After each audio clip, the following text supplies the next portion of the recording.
చేయడానికి, దేవుని యొక్క నామాన్ని మహిమపరచడానికి దేవుడు పరలోకములో మాకు ద్వారము తెరిచాడు. మీ ద్వారా మాకు ఈ రోజు ദൈവത്തിന്റെ പരിശുദ്ധാത്മാവ് ഈ കർത്തൃ ദിവസത്തിൽ നമ്മളോട് ഇടപെട്ടുകൊണ്ടിരിക്കട്ടെ. ఆమేన్. ఈ రోజు పరిశుద్ధమైన దినము, ఈ ప్రభు దినమందు మన అందరి మధ్యలో ప్రభు కార్యము చేయును గాక. ദൈവത്തിന്റെ വചനത്തിൽ പറയുന്നത് പോലെ 2-3 പേർ എന്റെ നാമത്തിൽ ചേർന്ന് വരുമ്പോൾ അവരുടെ മധ്യത്തിലേക്ക് ആഗതനാകാമെന്ന് വാക്ക് തന്ന യേശുവപ്പൻ നമ്മുടെ മധ്യത്തിലുണ്ട്. దేవుని యొక్క వాక్యము తెలియజేస్తా ఉన్నది, ఎక్కడ 2-3 కూడి నా నామములో ప్రార్థిస్తారో అక్కడ నేను ఉంటానని సెలవిచ్చినటువంటి దేవాతి దేవుడు ఈ మధ్యలో మన మధ్యలో ఉంటున్నాడు. അതുകൊണ്ട് എല്ലാവരും പ്രാർത്ഥിച്ചുകൊണ്ടിരിക്കണം. ദൈവത്തിന്റെ പരിശുദ്ധാത്മാവ് ദൈവവചനം കേൾക്കാനായിട്ട് നമ്മുടെ ഹൃദയത്തെ തുറക്കട്ടെ. ദൈവവചനം കേൾക്കാനായിട്ട് നമ്മുടെ ഹൃദയത്തെ ദൈവത്തിന്റെ പരിശുദ്ധാത്മാവ് തുറക്കട്ടെ. దేవుని యొక్క వాక్యాన్ని వినులాగన విని మన హృదయాన్ని తెరుచులాగన ప్రార్థన పూర్వకముగా మనము కూర్చుందాం. പ്രാർത്ഥിച്ചുകൊണ്ടിരുന്നാൽ ദൈവത്തിന്റെ ആത്മാവ് നമ്മുടെ മധ്യത്തിൽ പ്രവർത്തിക്കും. మనం ప్రార్థన పూర్వకంగా ఉంటే దేవుని యొక్క వాక్యము మన మధ్యలో కార్యము చేస్తదండి. ഈ ദൈവത്തിന്റെ వచనമാണ് നമ്മൾ രൂപാന്തരപ്പെടുത്തുന്നത്. దేవుని యొక్క వాక్యమే మనల్ని రూపాంతరములోనికి మనల్ని నడిపిస్తది. ദൈവവചനം കേൾക്കുമ്പോഴാണ് നമുക്ക് മാനസാന്തരം ഉണ്ടാകുന്നത്. దేవుని యొక్క వాక్యము వినేటప్పుడే మారు మనసు వస్తది. ദൈവവചനം കേൾക്കുമ്പോഴാണ് നമ്മുടെ ഹൃദയത്തിൽ ദൈവത്തിന്റെ പരിശുദ്ധാത്മാവ് പ്രവർത്തിക്കുന്നത്. దేవుని యొక్క వాక్యమును వింటున్నప్పుడే పరిశుద్ధాత్మ దేవుడు మన హృదయములో కార్యము చేస్తాడు. ദൈവത്തിന്റെ వచనമാണ് രോഗത്തിന് സൗഖ്യം തരുന്നത്. దేవుని యొక్క వాక్యం మాత్రమే మన రోగముల నుంచి మనకి స్వస్థతను దేవుడు అనుగ్రహిస్తాడు. ദൈവത്തിന്റെ వచనമാണ് അല്പബുദ്ധികളെ ജ്ഞാനികളാക്കുന്നത്.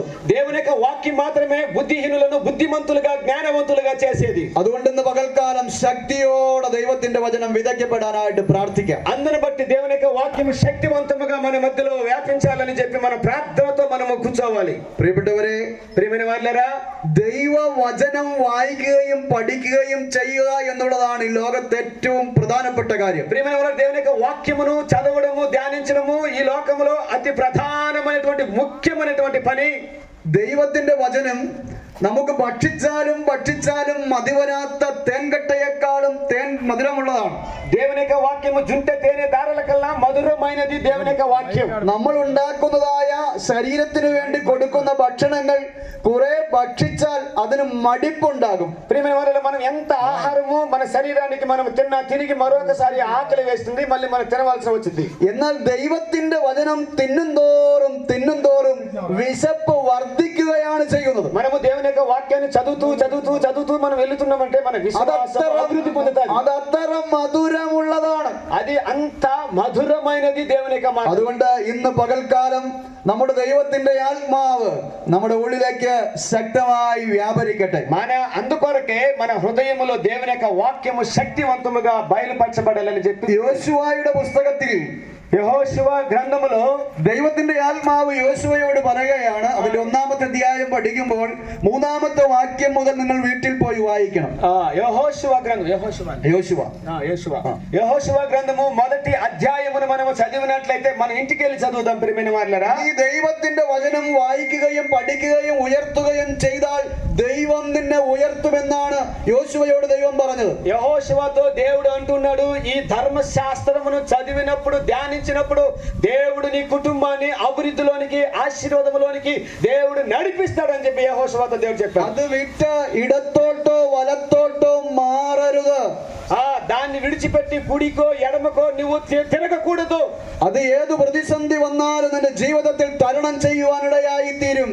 అది ఎలాంటి పరిస్థితి ఎదురైనప్పుడు కూడా నువ్వు కుడికి ఎడమకు తొట్టిల్లినావు అనుకోండి, నేను పడతోయడానికి అది నిన్ను చూస్తూ ఉంటది. ആവർത്തന പുസ്തകം 6-ാമത്തെ അധ്യായത്തിന്റെ 6 മുതൽ വാക്യങ്ങൾ നമുക്ക് വായിക്കാം. ആവർത്തന പുസ്തകം ద్వితీయోపదేశ కాండము ద్వితీయోపదేశ కాండము 6వ అధ్యాయము ആവർത്തന 6:6 ద్వితీయోపదేశ కాండము 6వ అధ్యాయము 6వ వాక్యం. ഇന്നു ഞാൻ നിന്നോട് കൽപ്പിക്കുന്ന വചനങ്ങൾ നിന്റെ ഹൃദയത്തിൽ ഇരിക്കണം. నేడు నేను నీకు ఆజ్ఞాపించు ఈ మాటలు నీ హృదయములో ఉండవలెను. അടുത്ത വായിച്ചു സാറേ. നീ അവയെ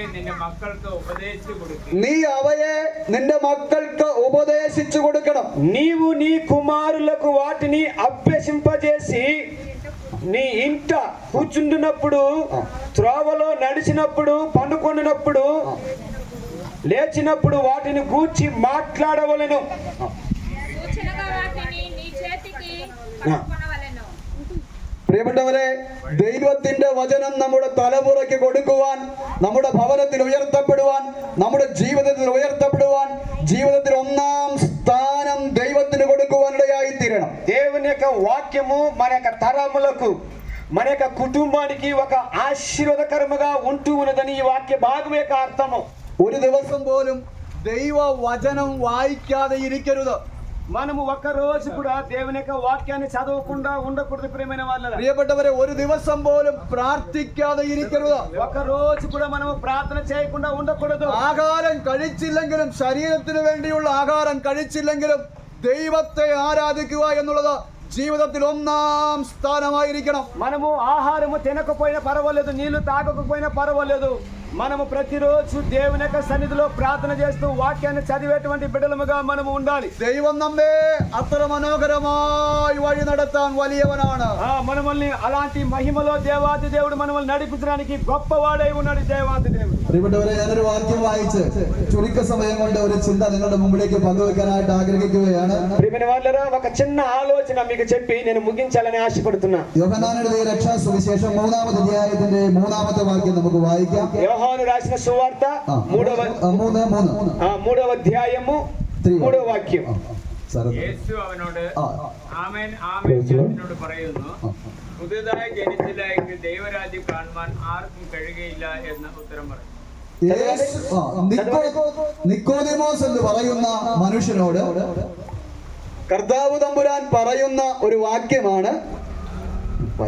యేసుక్రీస్తు ప్రభుల వారు నికోదేము అన్నటువంటి ఒక వ్యక్తితో ఈ విధముగా మాట్లాడుతున్నటువంటి మాట ఈ మాట.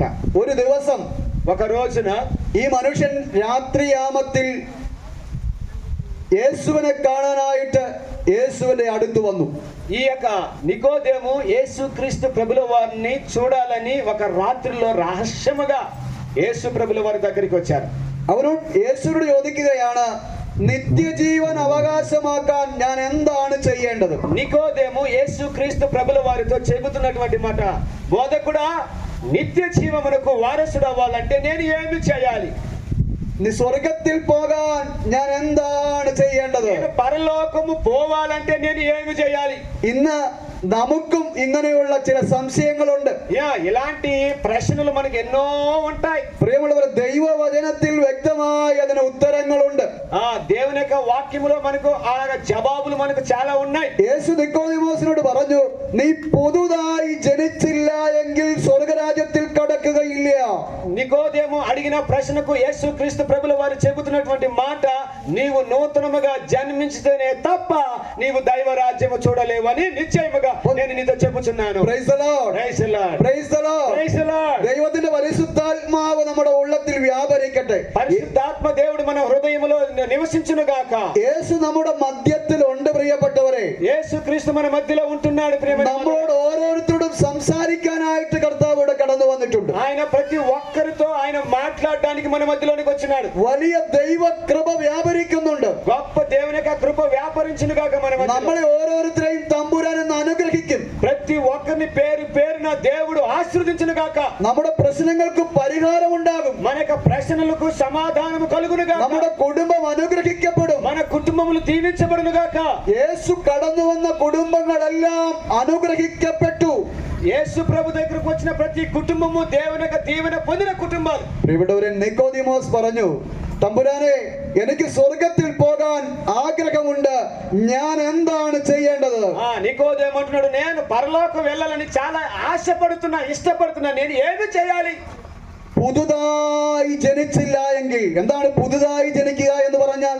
నూతనముగా జన్మించితేనే తప్ప మరి ఏ విధముగా నూతనముగా జన్మించడం అంటే? നിക്കോദിമോസ് യേശുവിനോട് ചോദിച്ചു, ഞാൻ വീണ്ടും അമ്മയുടെ ഉദരത്തിൽ കടന്നു എന്ന ഒരു ചെറിയ മനുഷ്യനായി ജനിക്കണമോ? ప్రభువా, నువ్వు చెప్పినట్టుగా తిరిగి నాకు తల్లి కడుపులోకి వెళ్ళి మళ్ళీ గర్భము ధరించి తిరిగి మళ్ళీ నేను బయటికి రావాలనా? അല്ല, അങ്ങനെയല്ല. നിക്കോദിമോസേ, നീ അമ്മയുടെ ഉദരത്തിലേക്ക് പിന്നെയും കടന്ന് പുതിയൊരു മനുഷ്യനായി ജനിക്കുകയല്ല ചെയ്യേണ്ടത്. కాదు, నువ్వు మళ్ళీ తిరిగి తల్లి కడుపులోకి వెళ్ళ అని కాదు అర్థం. అది വെള്ളത്തിനാലും ആത്മാവിനാലും വീണ്ടും ജനിക്കണം. ఒకడు నీటి మూలంగాను ఆత్మ మూలంగా జన్మించితేనే తప్ప. ഒരിക്കൽ കൂടെ പറയട്ടെ, വെള്ളം എന്ന് പറയുന്നത് ദൈവത്തിന്റെ വചനമാണ്. నీళ్లు అంటే ఏమిటి అని అర్థం అంటే దేవుని యొక్క వాక్యము అని అర్థము. പ്രിയപ്പെട്ടവരെ, ദൈവ വചനത്താലും ആത്മാവിനാലും പരിശുദ്ധാത്മാവിനാലും വീണ്ടും ജനിച്ച് പുതിയ വ്യക്തികളാകണമെന്ന് ദൈവത്തിന്റെ ആത്മാവ് പറയുകയാണ്. దేవుని యొక్క వాక్యం సెలవిస్తా ఉన్నది. నీళ్లు అంటే దేవుని యొక్క వాక్యమునకు సాదృశ్యం. అనగా ఒక వ్యక్తి వాక్యమును విని వాక్య ప్రకారముగా జీవిస్తూ మారు మనసు పొంది పరిశుద్ధాత్మ ద్వారా బాప్తిసము తీసుకోవడమే. ఆమేన్, హల్లెలూయా. Praise the Lord. ദൈവ വചനം എന്ന് പറയുന്നത് ക്രിസ്തുവാണ്. దేవుని యొక్క వాక్యము ఏదంటే క్రీస్తు అయి ఉన్నాడు. അപ്പൊ നമ്മുടെ ഉള്ളത്തിലേക്ക് യേശു കടന്നു വരണം. అలాగైతే దేవాతి దేవుడు మన హృదయంలోనికి రావాలి. യേശുവിൽ പുതിയ മനുഷ്യനായി തീരണം. ఆ దేవునిలో నూతనమైన వ్యక్తిగా మారాలి. പരിശുദ്ധാത്മാവിൽ നിറയണം. పరిశుద్ధాత్మ శక్తి చేత మనం నింపబడాలి. അപ്പൊ അതാണ് യേശു തമ്പുരാൻ നിക്കോദെമോസിനോട് പറഞ്ഞത്, അതെ. ദൈവ വചനത്താലും പരിശുദ്ധാത്മാവിനാലും വീണ്ടും ജനിക്കണം. యేసుక్రీస్తు ప్రభుల వారు చెబుతున్నటువంటి మాట, ఒకడు నీటి మూలంగాను ఆత్మ మూలంగాను జన్మించకపోతే వాడు పరలోక రాజ్యమును చూడలేడని. നമ്മുടെ ജീവിതത്തിൽ ദൈവകൃപ പ്രാപിക്കണമെങ്കിൽ, അനുഗ്രഹിക്കപ്പെട്ട ക്രിസ്തീയ ജീവിതം നയിക്കാൻ കഴിയണമെങ്കിൽ യേശു ക്രിസ്തുവിൽ അടിസ്ഥാനമിട്ടതായ ഒരു ക്രിസ്തീയ ജീവിതം ഉണ്ടാകണം. మన యొక్క జీవితంలో మనము పరలోక రాజ్యమును పొందాలి అంటే, నూతనముగా మనము జీవించాలంటే అది కేవలము యేసుక్రీస్తు ప్రభుల వారితో మాత్రమే. പ്രിയപ്പെട്ടവരെ, ഈ ലോകത്തിലെ ജീവിതം എന്ന് പറയുന്നത് താൽക്കാലികമാണ്.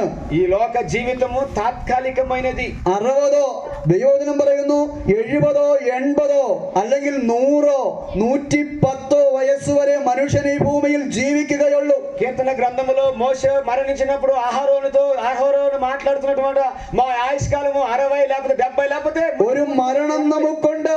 പ്രിയപ്പെട്ടവരെ, ഇതെല്ലാം ഉപേക്ഷിച്ച്, ഈ ലോകത്തിൽ സമ്പാദിക്കുന്നതെല്ലാം ഉപേക്ഷിച്ച് ഒരു ദിവസം നമ്മൾ ഇവിടം വിട്ടു പോകേണ്ടതാണ്. ఒక రోజు మనం ఈ లోకాన్ని విడిచిపెట్టవలసిన వారమై ఉన్నాం, పరలోకానికి వెళ్ళవలసిన వారమై ఉన్నాం. അതുകൊണ്ട് ഈ ലോകത്ത് സമ്പാദിക്കുന്നതൊന്നും നമുക്ക് പ്രയോജനപ്പെടുകയില്ല.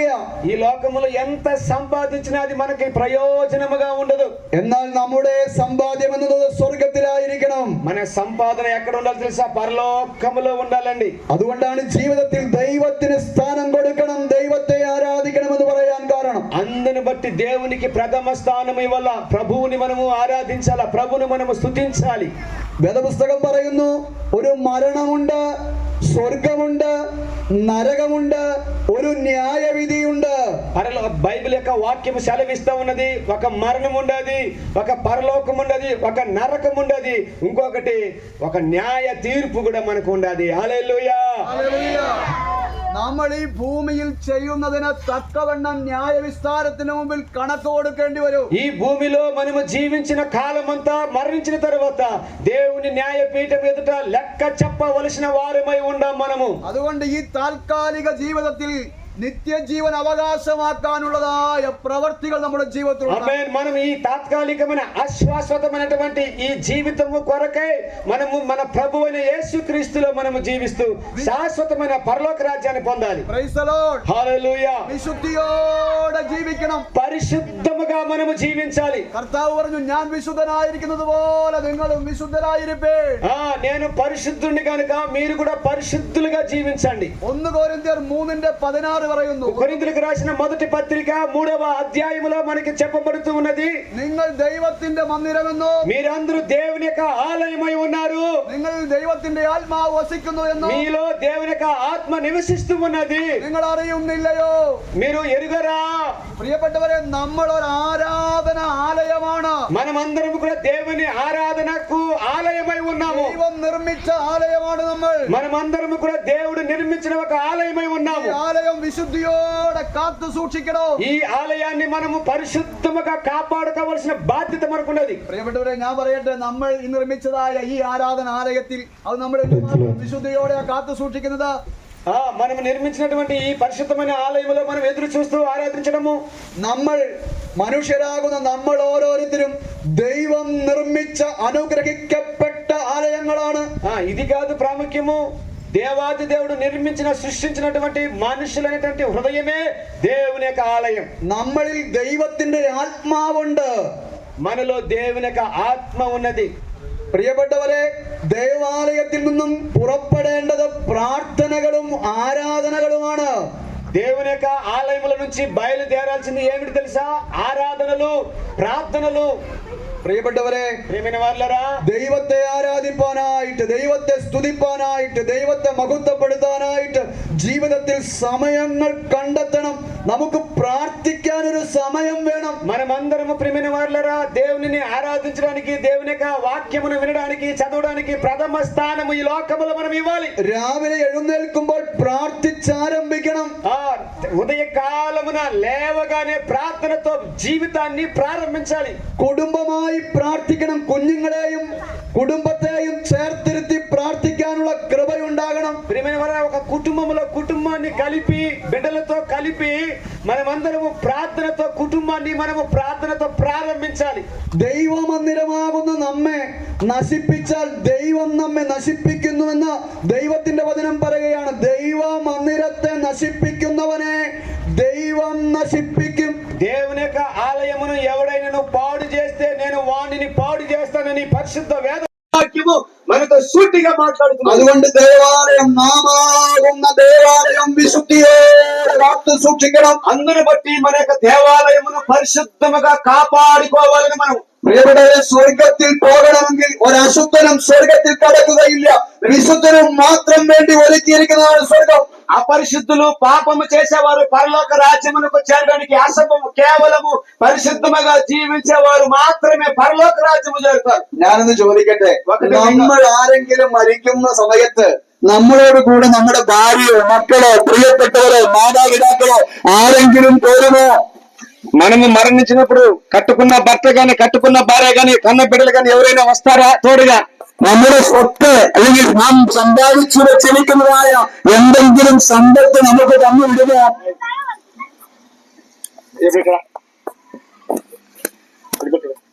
మనము సంపాదించిన సంపాదన, మన యొక్క వజ్ర వైడూర్యాలు ఏదైనా మనల్ని రక్షణలోనికి నడిపిస్తుందా? మనల్ని కాపాడగలుగుతుందా? പ്രിയപ്പെട്ടവരെ, അതുകൊണ്ടാണ് ദൈവത്തിന്റെ വചനം പറഞ്ഞത്, നമ്മുടെ ഈ ഭൂമിയിലെ സമ്പാദ്യങ്ങളെല്ലാം നശിച്ചു പോകുന്നതാണ്. దేవుని యొక్క వాక్యం చెప్పబడుతుంది, మనము సంపాదించిన ప్రతి ఒక్క సంపాదన నశించిపోతుందంట.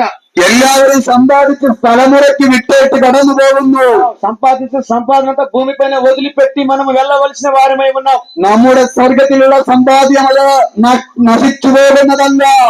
పరలోకములో ఉన్న సంపాదన ఎప్పుడు నశించిపోదు ప్రియమైన వాళ్ళరా. അതുകൊണ്ട് ദൈവത്തെ ആരാധിപ്പാൻ, ദൈവത്തെ മഹത്വപ്പെടുത്തുവാനുള്ള സമയം കണ്ടെത്തണം. అందుని బట్టి మనము దేవునిని స్తుతించాలా, అందుని బట్టి దేవునిని మనం ఆరాధించాలా. ఆ సమయాన్ని దేవునికి మనం കുടുംബമായി ദൈവത്തെ ആരാധിക്കുക എന്നുള്ളത് വലിയ സന്തോഷമാണ്. కుటుంబ సమేతముగా దేవునిని ఆరాధించడంలో గొప్ప సంతోషం ఉన్నది. അതിന് ഉദാഹരണമാണ് ഈ പാസ്റ്ററും കുടുംബവും. പ്രിയപ്പെട്ടവരെ, അവരോട് ചോദിച്ചാൽ അറിയാം എന്താണ് ദൈവാരാധന, എന്താണ് കുടുംബത്തിലെ സമാധാനമെന്ന്. దానికి మాదిరి ఎవరంటే దైవజనులే. പ്രിയപ്പെട്ടവരെ, നമ്മുടെ കുടുംബം ആനന്ദ കുടുംബമായി മാറട്ടെ. ఆ దైవజనుల కుటుంబం వలె మన కుటుంబాలు మారును గాక. ക്രിസ്തുവിൽ സന്തോഷിക്കുന്ന കുടുംബമായി മാറട്ടെ. క్రీస్తులో సంతోషపడేటువంటి కుటుంబములుగా మారును గాక. പ്രിയപ്പെട്ടവരെ, ദൈവം നമ്മെ എല്ലാവരും അനുഗ്രഹിക്കാൻ ഓർമ്മിപ്പിക്കുന്നില്ല. സമയം മുന്നോട്ട് പോയി 12 മണിയായി. నేను నిలిపిస్తున్నాను, నేను ముగిస్తున్నా. നമ്മുടെ ജീവിതത്തിൽ ഒന്നാം സ്ഥാനം ദൈവത്തിന് കൊടുക്കണം. మన జీవితం പ്രിയപ്പെട്ടവരെ, നമ്മൾ അനുഭവിക്കുന്ന ഈ സ്നേഹം മറ്റുള്ളവരോട് പറയണം. ప్రియమైన వాళ్ళరా, మనము మన కుటుంబ సమేతముగా దేవుని మనం ఆరాధించాలి. എന്റെ യേശു വലിയവനാണെന്ന് പറയാനുള്ള ദൈവ കൃപ നമുക്കുണ്ടാകണം. మనము మన దేవుడు గొప్పవాడని చెప్పిన కృప మన హృదయంలో ఉండాలండి. മാതാപിതാക്കൾ കുഞ്ഞുങ്ങളെ അനുഗ്രഹിച്ച് പ്രാർത്ഥിക്കണം. తల్లిదండ్రులు బిడ్డలు దీవించబడాలని చెప్పి ప్రార్థించాలి. കുഞ്ഞുമക്കൾ മാതാപിതാക്കളോട് പറയണം, ഞാൻ അനുഭവിക്കുന്ന യേശു വലിയവനാണെന്ന് കുഞ്ഞുങ്ങൾ മാതാപിതാക്കളോട് പറയണം. పిల్లలను తల్లిదండ్రులు నేర్పించాల. పిల్లలకు మనము అనుభవిస్తున్నది దేవుని యొక్క కృప అని వాళ్ళకి నేర్పించాల. పిల్లలు కూడా అది తెలుసుకోవాలి. പ്രിയപ്പെട്ടവരെ, എല്ലാ ദിവസവും പ്രാർത്ഥിക്കുകയും ആരാധിക്കുകയും ദൈവത്തെ മഹത്വപ്പെടുത്തുകയും ചെയ്യുമ്പോഴാണ് ദൈവം നമ്മെ കുറിച്ചുള്ളതായ നമ്മുടെ ജീവിതത്തിലെ ഭാരങ്ങളും പ്രയാസങ്ങളും ദൈവത്തിന് കാണാൻ കഴിയുകയും പ്രാർത്ഥന കേൾക്കുകയും ചെയ്യുന്നത്. మనము ప్రతిరోజు ఈ విధముగా కుటుంబ సమేతముగా దేవునితో మనం ఒక బంధము కలిగి దేవుని ఆరాధిస్తే మనకున్న ప్రతి సమస్యలు ప్రతి కొరతలన్నిటిని కూడా దేవాతి దేవుడు చూస్తూ దానికి పరిష్కారమును దేవుడు మనకు అనుగ్రహించాడు. ഒരു കാര്യം പറയട്ടെ, പാപിയുടെ പ്രാർത്ഥന ദൈവം കേൾക്കുന്നില്ല. ఒక మాట మీకు చెబుతున్నాను, పాపి యొక్క ప్రార్థన దేవుడు ఆలకించదండి. പാപിയെ ദൈവം സ്നേഹിക്കുന്നു, പാപത്തെ ദൈవం വെറുക്കുന്നു. దేవుడు పాపులను క్షమించేవాడు గాని పాపాన్ని ప్రేమించేవాడు కాదు. പ്രിയപ്പെട്ടവരെ, അതുകൊണ്ട് ദൈവസന്നിധിയിൽ പ്രാർത്ഥിക്കുമ്പോൾ നമ്മുടെ കുറവുകൾ ദൈവസന്നിധിയിൽ ഏറ്റുപറഞ്ഞ് ഉപേക്ഷിക്കണം. మనము ప్రార్థించేటప్పుడు మన కొరతలు మన పొరపాట్లు మన తప్పిదములన్నిటిని కూడా దేవునికి చెబుతూ మనం ప్రార్థించాలి. ഞാൻ വിശുദ്ധനായിരിക്കുന്നതുപോലെ നിങ്ങളും വിശുദ്ധരായിരിക്കട്ടെ. దేవుడు చెప్పినట్టుగా నేను పరిశుద్ధుని గనక మీరు కూడా పరిశుద్ధులుగా జీవించండి అని చెప్పాడు. പ്രിയപ്പെട്ടവരെ, നമ്മുടെ ജീവിതം കർത്താവിന് വേണ്ടി കൊടുത്ത് ഒരു അനുഗ്രഹിക്കപ്പെട്ട ആലയങ്ങളായി രൂപാന്തരപ്പെടാനായിട്ട് జీవితాలను దేవునికి అప్పగించి మన యొక్క హృదయాలు దేవుని యొక్క ఆలయముగా ఉండినట్లు మనము ముందుకు జీవించాలి. നാം എന്താണ് ചെയ്യേണ്ടത്? റോമാലേഖനം 10-ാമത്തെ അധ്യായത്തിന്റെ 9-ാമത്തെ വാക്യം നമുക്ക് വായിക്കാം. റോമാലേഖനം 10-ാമത്തെ അധ്യായത്തിന്റെ 9-ാമത്തെ വാക്യം. നമ്മുടെ ജീവിതത്തിൽ ഒന്നാം പടിയായി നാം എന്താ ചെയ്യേണ്ടത്? రోమీయులకు రాసిన పత్రిక 9వ అధ్యాయము വായിക്കാവോ? യേശുവിനെ കർത്താവെന്ന് യേശുവിനെ കർത്താവെന്ന വായ് കൊണ്ട് ഏറ്റുപറയും. ప్రియమైన వాళ్ళరా, రోమీయులకు రాసిన పత్రిక 10వ అధ్యాయము 9వ వచనాన్ని మనం చదివినట్లయితే అదేమనగా యేసు ప్రభువుని నీ నోటితో ఒప్పుకొని దేవుడు మృతుల నుండి ఆయన లేపనని నీ హృదయమందు విశ్వసించిన ఎడల నీవు రక్షించబడుదువు. പ്രിയപ്പെട്ടവരെ, ഹൃദയത്തിൽ വിശ്വസിക്കണം. നമുക്ക് ദൈവം തന്നതായ ഈ ഹൃദയത്തിൽ యేసువిനെ విశ్వసించడం. എനിക്കവൻ മതിയായവനാണ്. మనము విశ్వసించాలి, నమ్మాలి. నాకు చాలు నా దేవుని కృప నాకు చాలును అని నువ్వు నమ్మాలి. നമ്മൾ ഏറ്റുപറയണം. വാഗൊണ്ട് ദൈവത്തെ പാടി സ്തുതിപ്പാണ്ടെന്ന വാഗൊണ്ട് దైవത്തെ ఏറ്റുపరయడం. నువ్వు చెప్పాలి, నీ నోటి ద్వారా యేసు క్రీస్తే నిజమైన దేవుడు, ఆయన తప్ప మరొక దేవుడు ఎవరు లేరని చెప్పి నీ నోటి ద్వారా ఒప్పుకోవాలి. എന്താണ് നാം വിശ്വസിക്കേണ്ടത്? నువ్వు ఏమని నువ్వు నమ్ముతున్నావు? ఎలాగా నువ్వు విశ్వసిస్తున్నావు దేవుణ్ణి? కర్తావాയ యేసుక్రీస్తు, ప్రభు అయిన యేసు క్రీస్తు ఈ భూమిలోకి వన్నదా, ఈ భూమిలోకి వచ్చాడని എന്നെ രക്ഷിപ്പാനാണ്, నన్ను రక్షించడానికి, എന്റെ പാപത്തിന് പരിഹാരമായിട്ടാണ് పాపములకు పరిహారముగా యేసుక్రీస్తు യാഗമായി തീർന്നത്. యేసుక్రీస్తు నా కొరకు కలవారి శిలువలో యాగమై ఉన్నాడని, അവർ ഉയർത്തെഴുന്നേറ്റു, ఆయన లేచినని చెప్పి സ്വർഗത്തിൽ പിതാവും ദൈവത്തോടു കൂടി ഇരിക്കുന്നു, ఆయన పరలోకములో తండ్రి అయిన దేవుని కుడిపార్శ్వమున కూర్చొని ఉన్నాడని, എന്നെ ചേർപ്പാൻ അവൻ വീണ്ടും വരും, ఆయన నన్ను తీసుకొని వెళ్ళడానికి తిరిగి రాబోతున్నాడని చెప్పి അത് നമ്മൾ വിശ്വസിക്കണം. అలాగా మనం నమ్మాలి, విశ్వసించాలి. പ്രിയപ്പെട്ടവരെ, യേശു വരുമെന്ന പ്രത്യാശയാണ് ഒരു ക്രിസ്ത്യാനിയുടെ. ఒక క్రైస్తవ విశ్వాస జీవితం ఏం తెలుసా? యేసు ప్రభు వస్తువుని വരും നമ്മുടെ വിശുദ്ധനായ വ്യക്തികളെ ചേർക്കാൻ എന്ന് പറഞ്ഞാൽ കർത്താവിന്റെ മണവാട്ടി സഭയെ ചേർക്കാൻ കർത്താവ് വരും എന്നാണ് നമ്മൾ വിശ്വസിക്കേണ്ടത്. మన యొక్క విశ్వాసం ఏమిటి తెలుసా? మన ప్రభు అయిన యేసు క్రీస్తు పెళ్లి కుమారుడుగా రాబోతున్నాడు.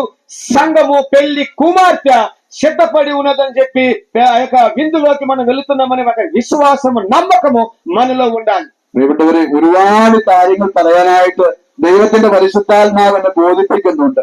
సమయమిല്ലാത്തത് കൊണ്ട് ഞാൻ അവസാനിപ്പിക്കുകയാണ്. చాలా సంగతులు, చాలా విషయాలు మీకు చెప్పాలని నాకు పరిశుద్ధాత్మ దేవుడు తెలియజేస్తున్నాడు. అయినా సమయం లేనందువలన నేను కొద్దిగా చెప్పి నేను ముగిస్తున్నా. ബൈബിൾ പഠിക്കണം. ദൈവത്തിന്റെ വചനം പഠിക്കുവാനുള്ള ക്രമീകരണങ്ങൾ ഉണ്ടാകും. ഞാൻ ആദ്യം പറഞ്ഞല്ലോ, ഇത് തിന്നുന്തോറും ആർത്തിയേറുന്നതാ.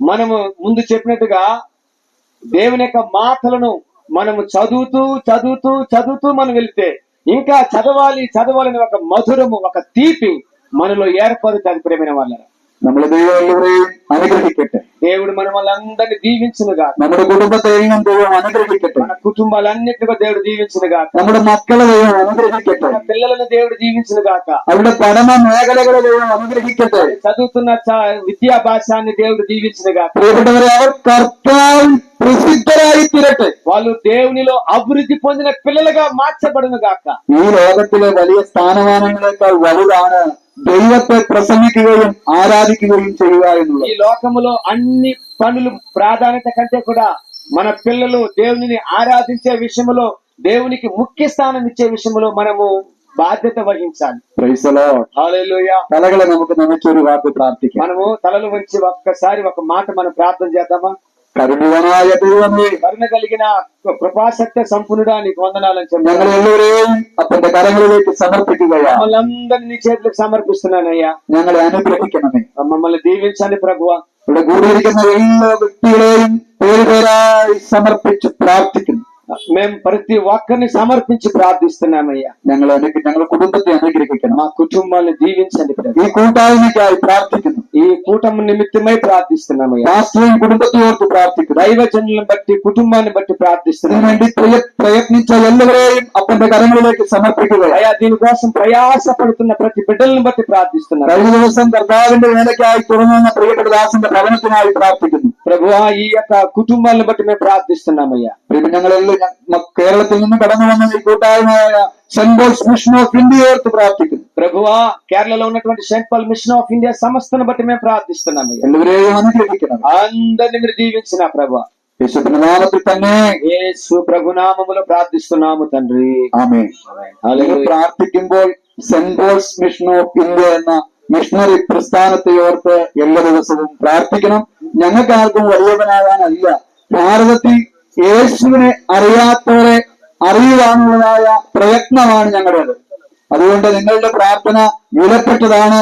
ഈ ആന്ധ്രയുടെ മണ്ണിലും ദൈവത്തിന്റെ നാമം ഉയർത്തപ്പെടാനിടയായി തീരട്ടെ. അതിനുവേണ്ടി അഭിഷിക്തനായി പ്രിയപ്പെട്ട കർത്തൃദാസനായി എല്ലാം ദൈവത്തെ സ്തുതിക്കുന്നു. ദൈവനാമം മാത്രം പ്രവർത്തപ്പെടട്ടെ. ప్రియమైన వాళ్ళరా, Saint Paul Mission of India యొక్క సంస్థ యొక్క ఉద్దేశం ఏం తెలుసా అండి? భారతదేశంలో యేసు ప్రభుని ఎరగనటువంటి, యేసు ప్రభుని తెలుసుకోలేనటువంటి ప్రతి స్థలములోకి వెళ్ళి యేసు క్రీస్తుని గురించి ప్రకటించి వాళ్ళందరినీ కూడా పరలోక రాజ్యము చేర్చాలని ఈ సంస్థ యొక్క ఉద్దేశము. దానికి మించింది ఏది కూడా ప్రతి ఒక్కరిని పాపముల నుంచి, శాపముల నుంచి, తాగుడులో నుంచి, వ్యభిచారముల నుంచి, అనేకమైన రోత బతుకుల నుంచి విడిపించడమే ఈ యొక్క గొప్ప ఉద్దేశము. మా అందరి కోసం మీరు ప్రార్థించండి. ఈ సంస్థ కోసము, మా కోసము ప్రార్థించండి. మేము కొన్ని వందల కిలోమీటర్లు మేము ప్రయాణమై మేము కారుల్లో, ట్రైన్లలో పోయి మేము సువార్తను ప్రకటిస్తూ ఉంటాం. మా కోసం మీరు ప్రార్థించండి. మా కుటుంబాల కోసం కూడా మీరు ప్రార్థించాలని చెప్పి ఈ మాటలు నేను ముగిస్తున్నా. దేవుడు మిమ్మల్ని అందరినీ దీవించును గాక. హల్లెలూయా, హల్లెలూయా.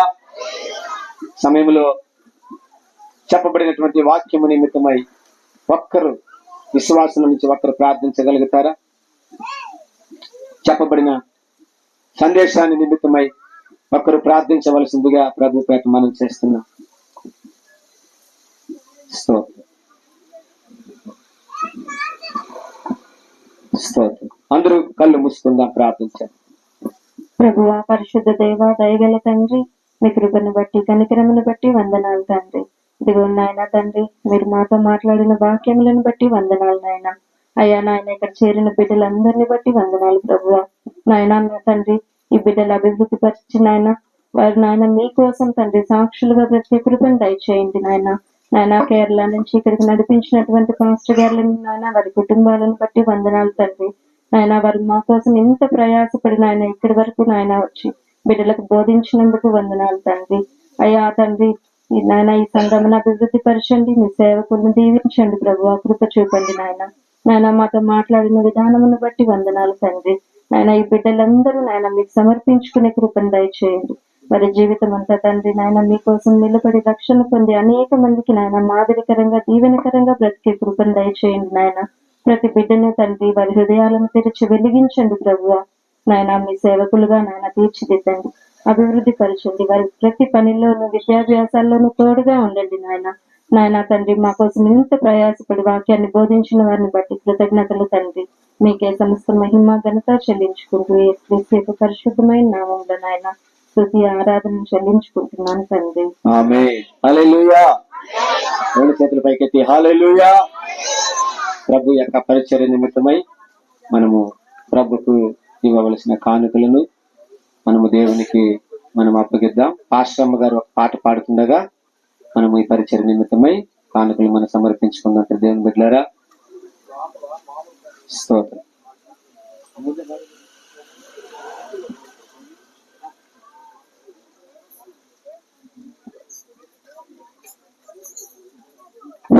హల్లెలూయా.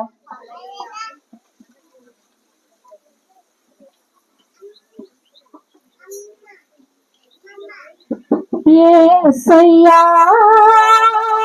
నా హృదయ స్పందన నీవే కదా, యేసయ్యా నా హృదయ స్పందన నీవే కదా, విశ్వమంతాను మానము ధనములను, విశ్వమంతాను మానము ధనములను, యేసయ్యా